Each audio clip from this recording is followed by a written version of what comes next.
فضل قاسم، سب دیکھنے اور سننے والوں کو السلام علیکم۔ جو لوگ میرے چینل پہ نئے آئے ہیں میرے چینل کو لائک اور سبسکرائب کر کے بیل کے آئیکن پہ لازمی کلک کریں تاکہ آئندہ آنے والی ویڈیو کا نوٹیفیکیشن آپ کو موصول ہو سکے۔ وہ لوگ سال میں ایک بار شہر سے باہر نکل کر عید قومی جشن منایا کرتے تھے۔ ابراہیم علیہ السلام کو ان کے والد نے اس جشن میں شامل ہونے کی دعوت دی تو آپ نے فرمایا میں بیمار ہوں، جسے اللہ تعالیٰ نے یوں بیان فرمایا، تب انہوں نے ستاروں کی طرف ایک نظر کی اور کہا میں تو بیمار ہوں، سورہ صافات۔ آپ نے کلام میں تو ریا کیا تاکہ آپ بتوں کو پاش پاش کر کے ان کے مذہب کی غلطی ظاہر کر سکیں اور سچے دین کی حقانیت واضح کر سکیں۔ جب وہ لوگ عید منانے چلے گئے اور آپ شہر میں اکیلے رہ گئے تو آپ جلدی سے لوگوں کی نظروں سے بچ کر بتوں کے پاس پہنچ گئے۔ دیکھا کہ وہ بڑے شاندار ماحول میں ہے اور لوگوں نے اپنے خیال میں ان کی خوشنودی حاصل کرنے کے لیے ان کے آگے طرح طرح کے کھانے رکھے ہوئے ہیں، تو ان کا مذاق اڑاتے ہوئے فرمایا تم کھاتے کیوں نہیں؟ تمہیں کیا ہوا ہے؟ تم بولتے کیوں نہیں؟ سورہ صافات۔ پھر ان کی طرف مڑ کر دائیں ہاتھ سے ایک ایک ضرب لگاتے گئے، کیونکہ دائیں ہاتھ زیادہ قوی، شدید، تیز اور غالب ہوتا ہے۔ آپ کے ہاتھ میں ایک بسولہ لوہے کا بھاری ہتھوڑا جس سے بڑھئی لکڑی کاٹتے اور تراشتے ہیں تھا، وہی مار مار کر انہیں توڑ پھوڑ دیا جیسے اللہ تعالیٰ نے فرمایا، یعنی انہیں توڑ کر ٹکڑے ٹکڑے کر دیا، سوائے بڑے بت کے سب کو توڑ دیا، شاید وہ اس کی طرف رجوع کریں۔ سورہ انبیاء۔ کہتے ہیں کہ آپ علیہ السلام نے بسولہ بڑے بت کے ہاتھ میں دے دیا تھا تاکہ یہ تاثر ملے کہ اسے اپنے ساتھ چھوٹے بتوں کی بھی عبادت ہوتے دیکھ کر غصہ آ گیا، اس لیے اس نے انہیں توڑ پھوڑ کر رکھ دیا۔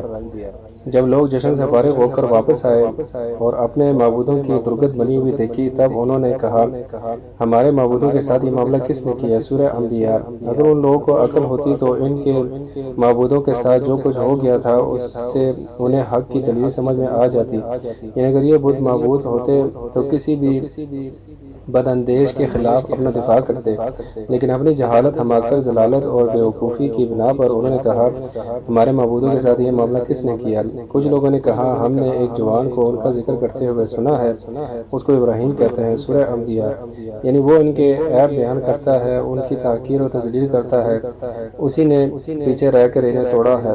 حضرت ابن مسعود رضی اللہ تعالیٰ عنہ فرماتے ہیں ان کا ذکر کرتا تھا، اس سے مراد ابراہیم کا یہ فرمان، اور اللہ کی قسم جب تم پیٹ پھیر کر چلے جاؤ گے تو میں تمہارے بتوں کے ساتھ ایک چال چلوں گا۔ سورہ انبیاء۔ وہ بولے کہ اسے لوگوں کے سامنے لاؤ تاکہ وہ گواہ رہیں۔ سورہ انبیاء۔ یعنی اسے بڑے اہتمام میں لوگوں کے سامنے حاضر کرو تاکہ وہ سب لوگ اس کی باتیں سنیں اور اسے ملنے والی سزا دیکھیں۔ حضرت ابراہیم علیہ السلام کا بتوں کو توڑنے سے اصل مقصود ہی یہ تھا کہ سب لوگ جمع ہو جائیں تاکہ تمام بت پرستوں کے سامنے ان کا عقیدہ غلط ہونے کی دلیل پیش کی جائے۔ حضرت موسیٰ علیہ السلام نے بھی اسی مقصد کے لیے فرعون سے کہا تھا زینت اور جشن کے دن کا وعدہ ہے اور یہ کہ لوگ دن چڑھے ہی جمع ہو جائیں۔ سورہ طٰہٰ۔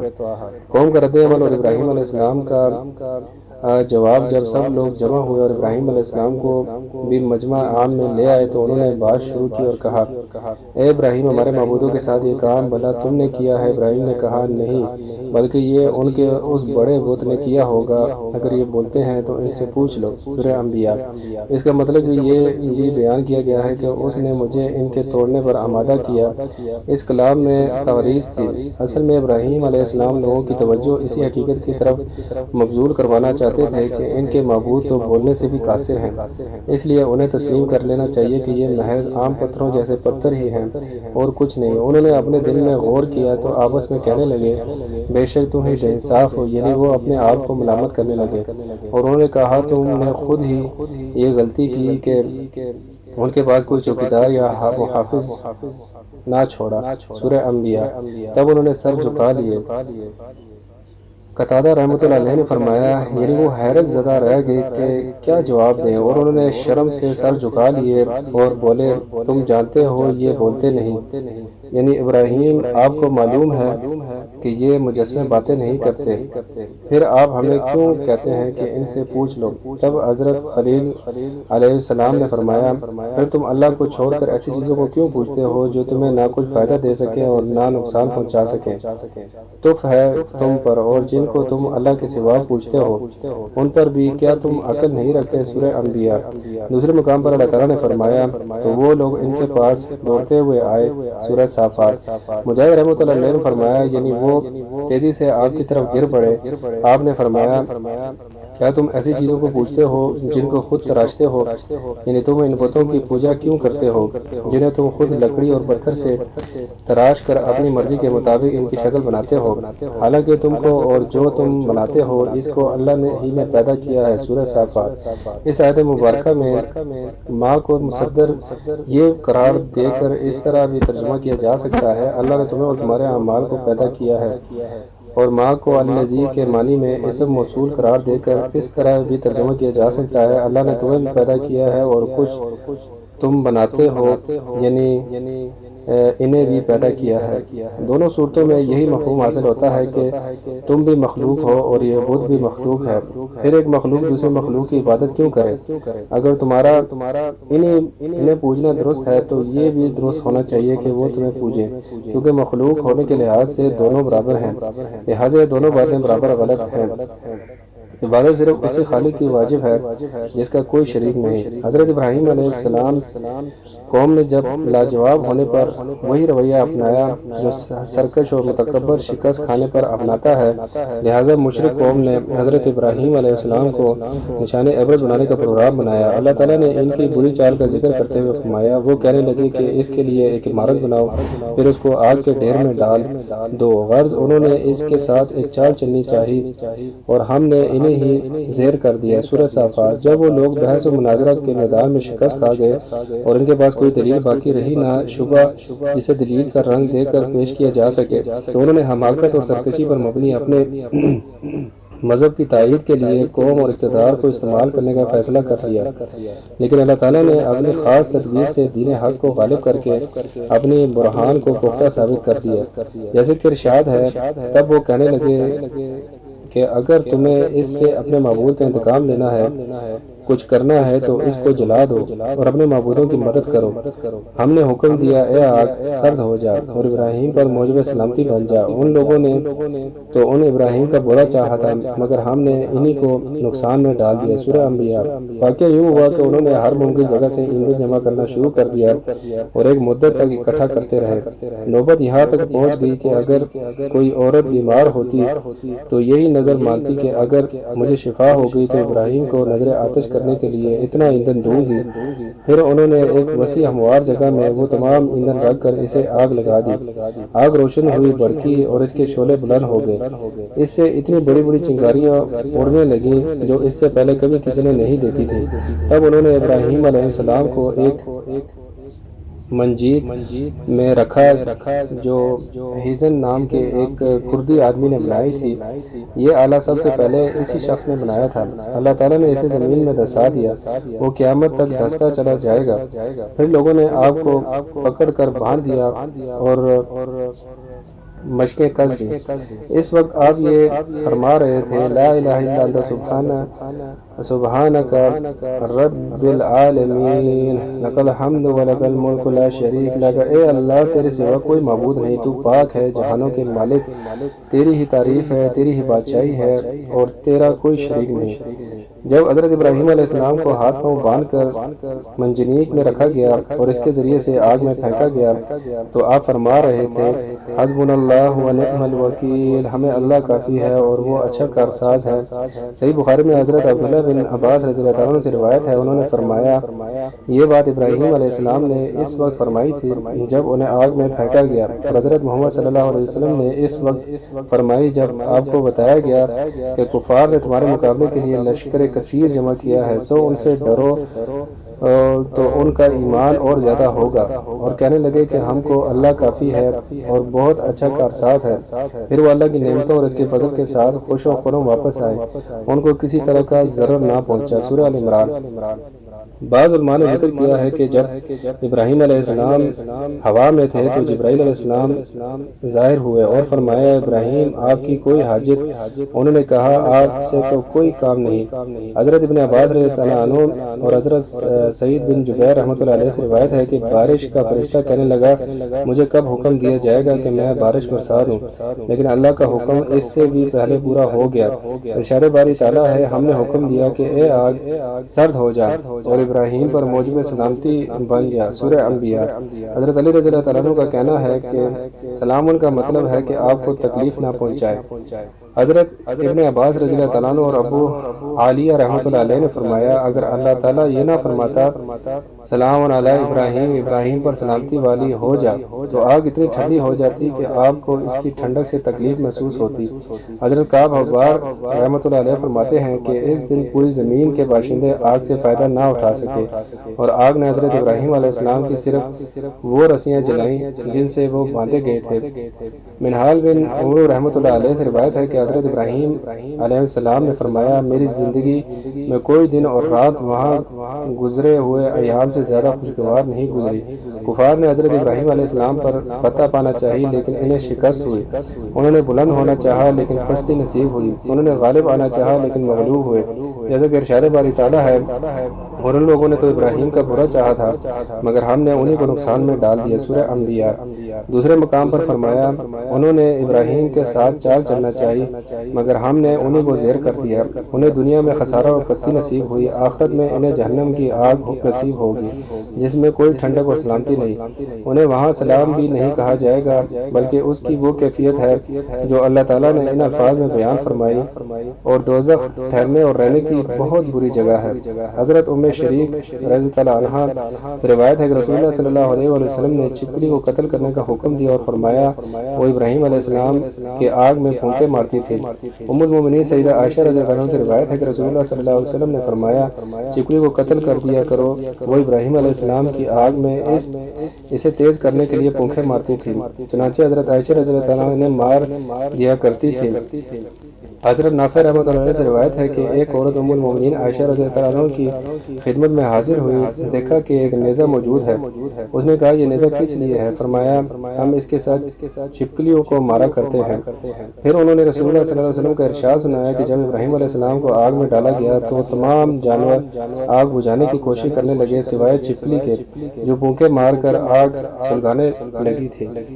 حضرت فاقہ بن مغیرہ کی آزاد کردہ خاتون حضرت صاحبہ سے روایت ہے کہ انہوں نے فرمایا حضرت عائشہ رضی اللہ عنہا کہ ہاں تو ان کے گھر میں ایک نیزہ رکھا ہوا دیکھا، میں نے عرض کیا ام المومنین آپ اس نیزے کو کیا کرتی ہیں؟ انہوں نے فرمایا یہ چھپکلیوں کے لیے ہے، ہم اس کے ذریعے سے انہیں مارتے ہیں، کیونکہ رسول اللہ صلی اللہ علیہ وسلم نے ہمیں بتایا تھا کہ جب ابراہیم کو آگ میں ڈالا گیا تو زمین کا ہر جانور آگ کی آگ بجھاتا تھا لیکن چھپکلی آگ میں پھونکے مارتی تھی، اس لیے رسول اللہ صلی اللہ علیہ وسلم نے ہمیں حکم دیا ہے کہ اسے قتل کر دیا کریں۔ ارشاد باری تعالیٰ ہے بھلا تم نے اس شخص کو نہیں دیکھا جو اس غرور کے سبب سے کہ اللہ نے اس کو سلطنت بخشی تھی ابراہیم سے پروردگار کے بارے میں جھگڑنے لگا؟ جب ابراہیم نے کہا میرا پروردگار تو وہ ہے جو زندہ کرتا ہے اور مارتا ہے، وہ بولا کہ زندہ کرنا اور مارنا تو میں بھی کر سکتا ہوں۔ ابراہیم نے کہا کہ اللہ تو سورج کو مشرق سے نکالتا ہے تو اسے مغرب سے نکال دے۔ یہ سن کر کافر ششدر رہ گیا اور اللہ تعالیٰ ظالم لوگوں کو ہدایت نہیں دیا کرتا۔ سورہ بقرہ۔ اس مقام پر اللہ تعالیٰ نے اپنے خلیل علیہ السلام کو اس شرکش ظالم بادشاہ سے مناظرہ بیان فرمایا جس نے رب ہونے کا دعویٰ کیا تھا۔ حضرت ابراہیم خلیل الرحمن علیہ السلام نے اس کی دلیل کو غلط ثابت کر دیا، اس کی جہالت و کم عقلی کو اشکار کر دیا، دلیل کے میدان میں اس کا منہ بند کر دیا اور اس کے سامنے سیدھا راستہ واضح فرما دیا۔ علماء نظم مورخین اور مفسرین فرماتے ہیں کہ یہ بادشاہ بابل کا بادشاہ تھا، اس کا نام نمرود بن کنعان بن کوش بن سام بن نو تھا۔ مجاہد رحمۃ اللہ علیہ نے یہی فرمایا ہے۔ بعض علماء نے اس کا نسب اس طرح بیان کیا ہے نمرود بن فالح بن عابر بن شالح بن ارفقشد بن سام بن نو علیہ السلام۔ مجاہد رحمۃ اللہ علیہ دیگر حضرات بیان کرتے ہیں کہ یہ شخص پوری دنیا پر حکومت کرتا تھا، کیونکہ علماء کے قول کے مطابق 4 بادشاہوں نے پوری دنیا پر حکومت کی ہے، جن میں سے 2 مومن تھے اور 2 کافر۔ مومن تو ذوالقرنین اور سلیمان علیہ السلام ہیں اور کافر نمرود اور بخت نصر ہیں۔ علماء فرماتے ہیں کہ نمرود مسلسل 400 سال بادشاہ رہا، اس نے سرکشی، ظلم اور تکبر کا راستہ اختیار کیا اور آخرت کی بجائے دنیا کا حصول پیش نظر رکھا۔ جب اسے حضرت ابراہیم علیہ السلام نے اللہ وحدہ لا شریک کی عبادت کی دعوت دی تو اس نے جہالت اور گمراہی کی وجہ سے خالق کا انکار کر دیا۔ چنانچہ حضرت ابراہیم علیہ السلام نے اس سے بحث کی، اس نے اپنے رب ہونے کا دعویٰ کیا تو حضرت ابراہیم علیہ السلام نے فرمایا میرا رب زندہ کرتا ہے اور مارتا ہے۔ اس نے کہا میں بھی زندہ کرتا ہوں اور مارتا ہوں۔ سورہ بقرہ۔ قتادہ سدی اور محمد بن اسحاق بیان کرتے ہیں کہ اس کے سامنے دو آدمی پیش کیے گئے جن کے لیے سزائے موت کا فیصلہ ہو چکا تھا۔ اس نے ایک کو قتل کرنے کا حکم دیا اور دوسرے کو معاف کر دیا۔ اس طرح اس نے یہ فریب دیا کہ اس نے ایک کو موت دے دی اور دوسرے کو زندگی بخش دی۔ اس کا یہ عمل حضرت ابراہیم علیہ السلام کی تحریر کا جواب نہیں تھا اور نہ اس کا موضوع مناظرہ سے کوئی تعلق تھا، بلکہ یہ ایک بیکار بات تھی جس سے ظاہر ہو گیا کہ اس کے پاس کوئی دلیل نہیں۔ حضرت ابراہیم علیہ السلام نے جو دلیل پیش فرمائی تھی اس کی فصاحت یہ ہے کہ جانداروں کا جینا مرنا ایک عام مشاہدے کی چیز ہے، کیونکہ یہ واقعات خود بخود پیش نہیں آ سکتے، لہٰذا ضرور کوئی ایسی ذات موجود ہے جس کی مشیت کے بغیر ان اشیاء کا وجود میں آنا محال ہے۔ لازمی ہے کہ نظر آنے والی واقعات کا کوئی فعال ہو جس نے انہیں پیدا کیا، انہیں اپنے اپنے نظام کا پابند کیا، جو ستاروں، ہواؤں اور بادلوں کو ایک جگہ سے دوسری جگہ لے جاتے ہیں اور بارش برساتا ہے، اور ان جانداروں کو پیدا کرتا ہے جو ہمیں نظر آتے ہیں اور پھر انہیں موت سے ہمکنار کر دیتا ہے۔ اس لیے حضرت ابراہیم علیہ السلام نے فرمایا میرا پروردگار تو وہ ہے جو زندہ کرتا ہے اور مارتا ہے۔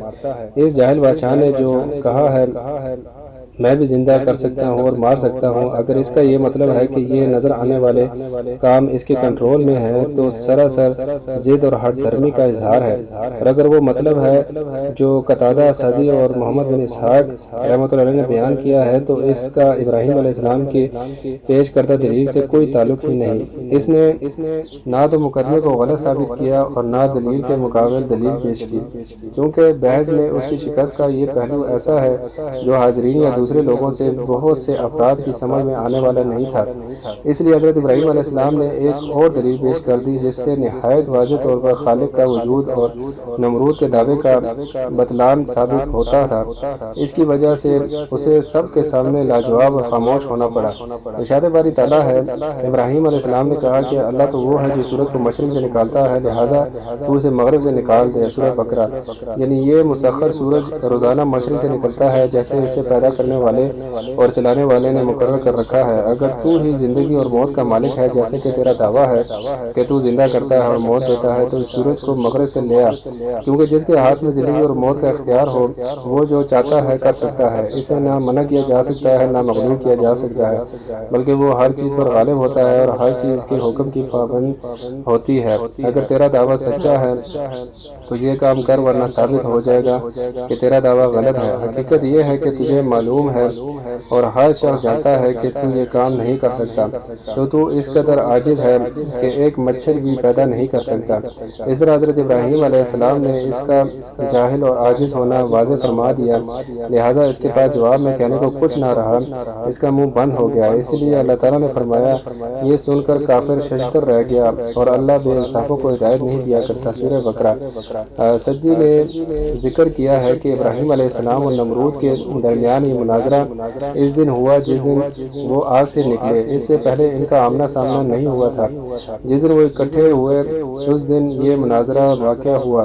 زید بن اسلم سے روایت ہے کہ نمرود نے اشیاء خوردنی کا انتظام اپنے ہاتھ میں رکھا تھا، لوگ غلہ لینے کے لیے اس کے پاس جاتے تھے۔ حضرت ابراہیم علیہ السلام بھی دوسرے لوگوں کے ساتھ غلہ لینے گئے، اس سے پہلے دونوں کی کبھی ملاقات نہیں ہوئی تھی۔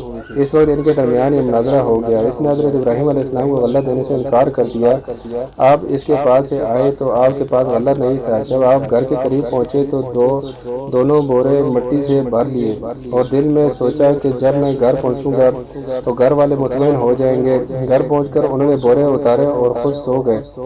آپ کی زوجہ محترمہ حضرت سارہ رحمۃ اللہ علیہ اٹھ کر بوروں کے پاس گئی تو دیکھا کہ عمدہ غلے سے بھرے ہوئے ہیں انہوں نے کھانا تیار کیا۔ جب حضرت ابراہیم علیہ السلام بیدار ہوئے تو دیکھا کہ کھانا تیار ہے۔ انہوں نے پوچھا یہ کھانا کہاں سے آیا؟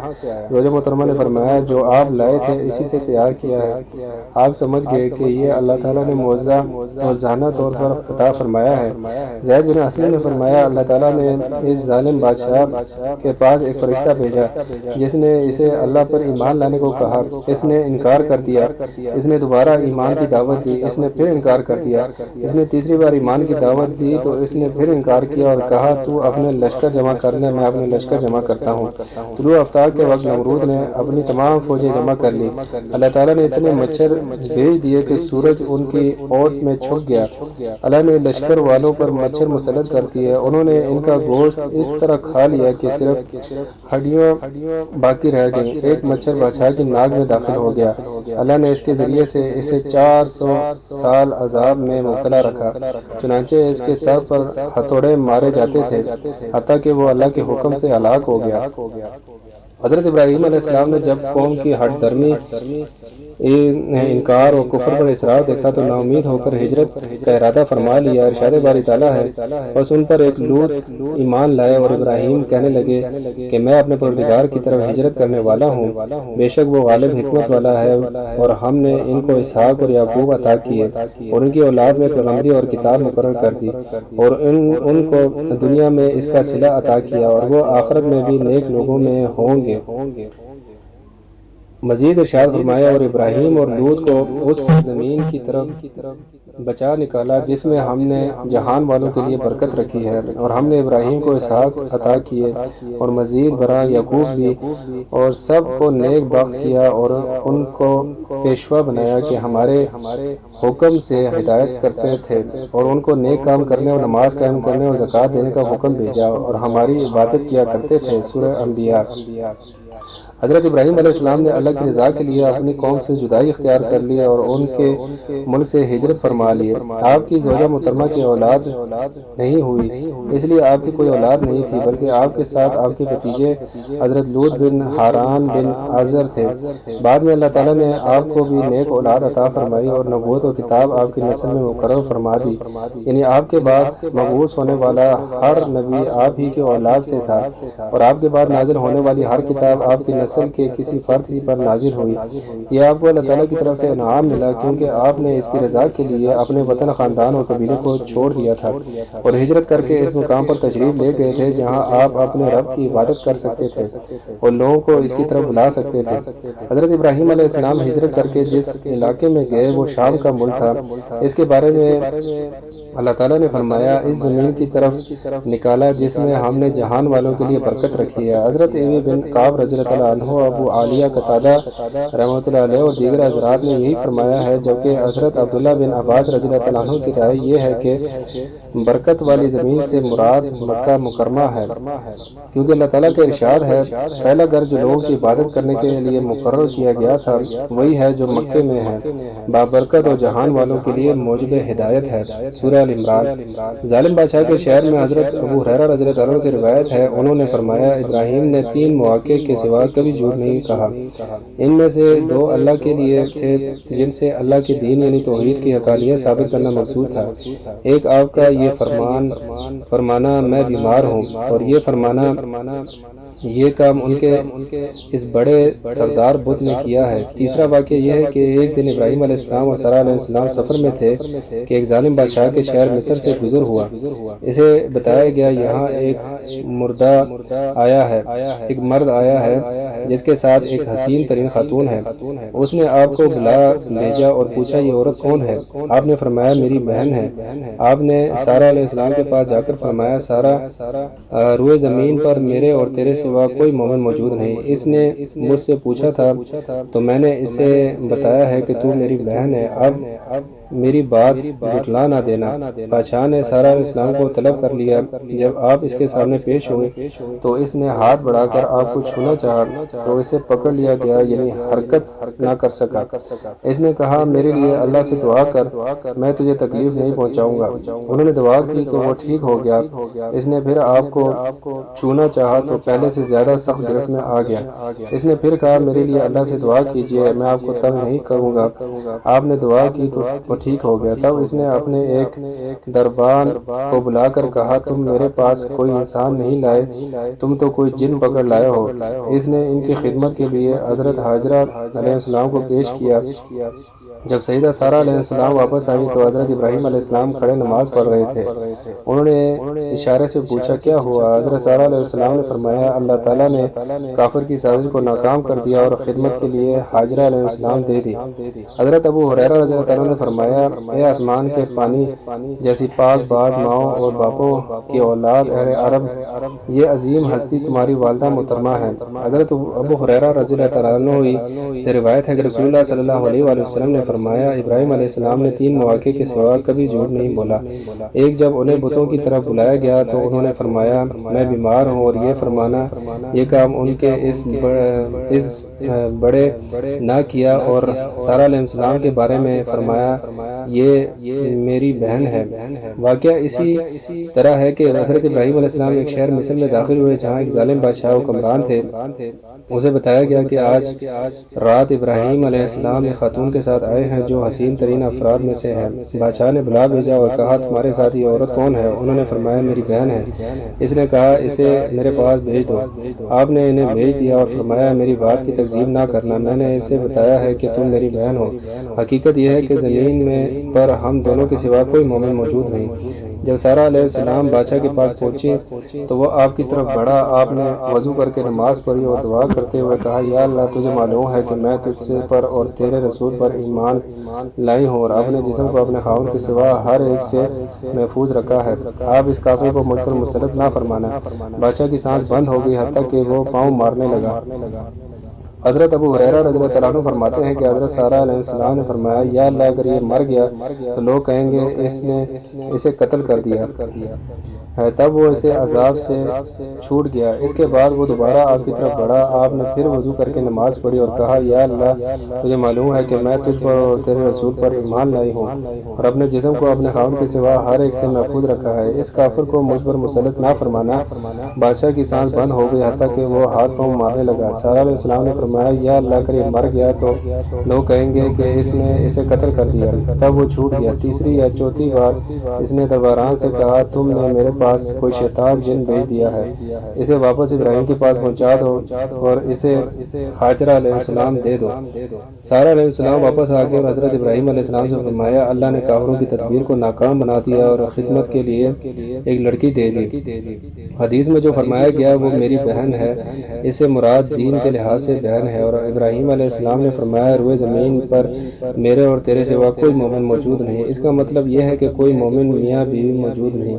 اس عبارت کا یہی مطلب لینا ضروری ہے کیونکہ لوط علیہ السلام بھی ان کے ساتھ تھے اور وہ نبی تھے۔ اسی طرح حدیث میں ہے کہ جب وہ واپس آئیں تو ابراہیم علیہ السلام نے فرمایا یعنی کیا بنا؟ انہوں نے فرمایا اللہ نے کافروں کی تدبیر کو ناکام بنا دیا اور خدمت کے لیے باندھی دے دی۔ ایک روایت میں ہے بدکار کی تدبیر کو ناکام بنا دیا، اس سے مراد بادشاہ ہے۔ جب سارہ علیہ السلام کو بادشاہ کے پاس لے جایا گیا، حضرت ابراہیم علیہ السلام اسی وقت اٹھ کر نماز پڑھنے لگے اور اللہ سے دعائیں کرنے لگے وہ آپ کی اہلیہ کو محفوظ رکھے، اور جس شخص نے آپ کی اہلیہ کے بارے میں بری نیت کی ہے اس کے شر سے بچا لے۔ یہی کام حضرت سارہ علیہ السلام نے کیا۔ جب اللہ کے دشمن نے ان کی طرف ہاتھ بڑھانا چاہا تو انہوں نے فوراً اٹھ کر وضو کیا اور نماز پڑھ کر مذکورہ بالا دعائیں مانگی۔ اس لیے اللہ تعالیٰ نے فرمایا صبر اور نماز کے ذریعے سے اللہ کی مدد حاصل کرو۔ چنانچہ اللہ تعالیٰ نے حضرت سارہ علیہ السلام کے شرف کو بھی محفوظ رکھا اور اپنے بندے اپنے رسول اپنے پیارے اور اپنے خلیل ابراہیم علیہ السلام کے شرف کی بھی حفاظت فرمائی۔ اس کے بعد حضرت خلیل علیہ السلام مصر سے دوبارہ برکت والی سرزمین یعنی ارض مقدس کی طرف لوٹ آئے۔ اس وقت آپ کے ساتھ مویشی، غلام اور بہت سا مال تھا، اور حضرت ہاجرہ مصریہ علیہ السلام آپ کے ہمراہ تھی۔ پھر حضرت لوط علیہ السلام اپنے کثیر اموال سمیت اور کے علاقے میں کی طرف ہجرت کر گئے کیونکہ ابراہیم علیہ السلام کا انہیں یہی حکم تھا۔ وہاں آپ صدوم کے شہر میں اقامت پذیر ہو گئے جو اس دور میں اس علاقے کا مرکزی شہر تھا۔ یہاں کے باشندے کافر، بدکار اور شریر تھے۔ اللہ تعالیٰ نے حضرت ابراہیم علیہ السلام پر وحی نازل فرمائی تو آپ نے اللہ کے حکم سے نظر اٹھا کر شمال، جنوب، مشرق اور مغرب کی طرف دیکھا۔ اللہ تعالیٰ نے آپ کو بشارت دیتے ہوئے فرمایا، میں یہ سرزمین تجھے اور تیری اولاد کو قیامت تک کے لیے دوں گا اور تیری اولاد کو بڑھاؤں گا حتیٰ کہ وہ ریت کے ذروں کے برابر ہو جائیں گے۔ حضرت ابراہیم علیہ السلام کو دی گئی اس بشارت میں امت محمدیہ صلی اللہ علیہ وآلہ وسلم بھی شامل ہے، بلکہ اسی امت میں پیشین گوئی کامل ترین اور عظیم ترین انداز سے پوری ہوئی ہے۔ اس کی تائید رسول اللہ صلی اللہ علیہ وسلم کے اس فرمان سے بھی ہوتی ہے، اللہ تعالیٰ نے میرے لیے زمین سمیٹ دی تو میں نے اس کے مشرقی اور مغربی حصے دیکھ لیے۔ میری امت کی سلطنت وہاں پہنچے گی جو حصہ سمیٹ کر مجھے دکھایا گیا ہے۔ علماء کرام بیان فرماتے ہیں کہ اس کے بعد کچھ بدماشوں نے حضرت لوط علیہ السلام پر قابو پا کر انہیں قید کر لیا، ان کا مال چھین لیا اور مویشیوں کو ہانک کر لے گئے۔ جب حضرت ابراہیم علیہ السلام کو خبر ملی تو آپ 318 افراد کو ساتھ لے کر روانہ ہوئے۔ آپ نے لوط علیہ السلام کو بھی چھڑا لیا، ان کا مال و متاع بھی واپس لے لیا اور اللہ اور اس کے رسول کے دشمنوں کی بہت سی تعداد کو تیغ کر دیا، انہیں شکست دی اور ان کا تعاقب کیا حتیٰ کہ دمشق کے شمال تک پہنچ گئے، وہاں برزہ کے مقام پر پڑاؤ ڈالا۔ میرے خیال میں اس جگہ کو مقام ابراہیم اسی لیے کہا جاتا ہے کہ وہاں ابراہیم علیہ السلام کے لشکر نے پڑاؤ ڈالا تھا۔ پھر آپ فاتحانہ طور پر اپنے علاقے میں واپس تشریف لائے۔ بیت المقدس کے بادشاہوں نے اپنے بڑے احترام کے ساتھ آپ کا استقبال کیا اور آپ کی اطاعت قبول کی اور آپ اپنے وطن میں اقامت پذیر ہو گئے۔ آپ پر اللہ کی طرف سے درود و سلام ہو۔